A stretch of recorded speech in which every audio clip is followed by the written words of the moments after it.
ఆ ప్రభుత్వం నిష్పక్షపాతంగా వ్యవహరిస్తుంది. ఏదైతే ఋషికొండ విధ్వంసం చేశారో, ఏదైతే వీళ్ళు సముద్ర తీర ప్రాంతం అంతా పెద్ద ఎత్తున కాంక్రీట్ జంగల్ చేశారో, ప్రభుత్వ ఆస్తులు ఏదైతే కాజేశారో, వీటిలన్నింటినీ కూడా పూర్తి స్థాయి విచారణ జరిపిస్తాం. ఆంధ్ర విశ్వవిద్యాలయంలో వీసీ అరాచకాలు, స్టీఫెన్ ఆగడాలు మితిమీరిపోయి ఏవైతున్నాయో వాళ్ళకి తగిన బుద్ధి చెప్తాం ఖచ్చితంగా.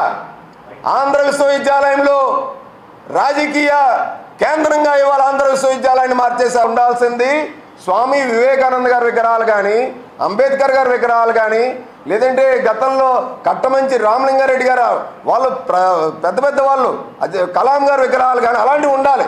అంతేగాని రాజకీయ కేంద్రాలుగా విశ్వవిద్యాలయాల్లోని ఇవాళ విశ్వవిద్యాలయాల్లో రాజకీయ నాయకులు విగ్రహాలు పెట్టడం, అక్కడ రాజకీయ కార్యకలాపాలు సాగించడం అనేది విశ్వవిద్యాలయ కీర్తి ప్రతిష్టలు దెబ్బతీయటమే.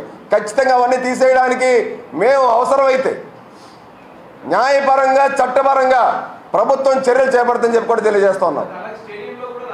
క్రీడా మైదానాలను కూడా ప్రభుత్వ ఆస్తుల్లో క్రీడా మైదానాల్లో కూడా వీళ్ళు పేర్లు మార్చేసి వీళ్ళు విగ్రహాలు ఏవైతే పెట్టారో వాటిలన్నింటినీ కూడా తొలగించే ప్రక్రియ మా కొత్త ప్రభుత్వాన్ని, మా అధినాయకుల్ని మేము కోరుతాం. ఏదైతే డాక్టర్ వైఎస్ఆర్ క్రికెట్ స్టేడియం అనేది ఏదైతే ఉందో అక్కడ రాజశేఖర రెడ్డి గారి విగ్రహం ఏదైతే ఆగమేఘాల మీద ఉన్న ఇదే గోపీనాథ్ రెడ్డి కానీ వీళ్ళందరూ ఈ దొంగలందరినీ కూడా ఖచ్చితంగా వీళ్ళ మీద పూర్తి స్థాయిలో చర్యలు చేపడతాం. క్రీడను కూడా రాజకీయం చేసేశారు. దౌర్భాగ్యం ఏంటంటే క్రీడా ప్రాంగణాలని వీళ్ళు రాజకీయ కేంద్రాలుగా మార్చేశారు. ఖచ్చితంగా ఆ యొక్క విగ్రహాలను తొలగించే దిశగా మేము పోరాడతాం. ప్రజలకు అండగా ఉంటాం.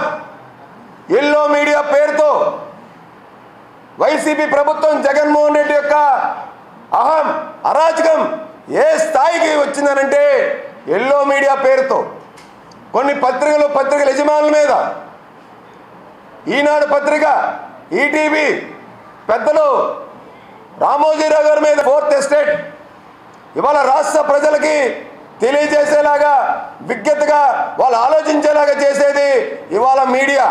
అటువంటి మీడియా ప్రతినిధుల మీద కేసులు పెట్టేటువంటి అరాచక ప్రభుత్వం ఏదైతే ఉందో ఆ మీడియాకి స్వేచ్ఛ ఇచ్చేలాగా మీడియా ప్రతినిధులందరికీ అండగా ఉండి పాత్రికేయులు ఉంటేనే ప్రజలకన్నీ కూడా తెలియజేయగలమని చెప్పి సమాజానికి మంచి చేయగలమని చెప్పి భావించేటువంటి చంద్రబాబు నాయుడు గారు, పవన్ కళ్యాణ్ గారు, నరేంద్ర మోడీ గారి నేతృత్వంలో ఏదైతే నూతన ప్రభుత్వం ఏర్పడబోతుందో మరికొద్ది రోజుల్లో అందరికీ కూడా కొత్త నూతన ప్రభుత్వం మంచిగా ఈ రాష్ట్ర అభివృద్ధి చెందేలాగా రాష్ట్ర ప్రజల ఆకాంక్ష మేరకు ఆదరించినటువంటి విధానం ఏదైతే ఉందో వాళ్ళకి రాష్ట్ర ప్రజలందరికీ కూడా Janasena party, Telugu Desam party, BJP party, Pawan Kalyan గారు, నరేంద్ర మోడీ గారు, దగ్గుబాటి పురంధేశ్వర్ గారు, చంద్రబాబు నాయుడు గారు, నారా లోకేష్ గారి ద్వారాగా మేమందరికీ కూడా హృదయపూర్వకంగా మేము శిరస్సు వంచి మేము వాళ్ళకి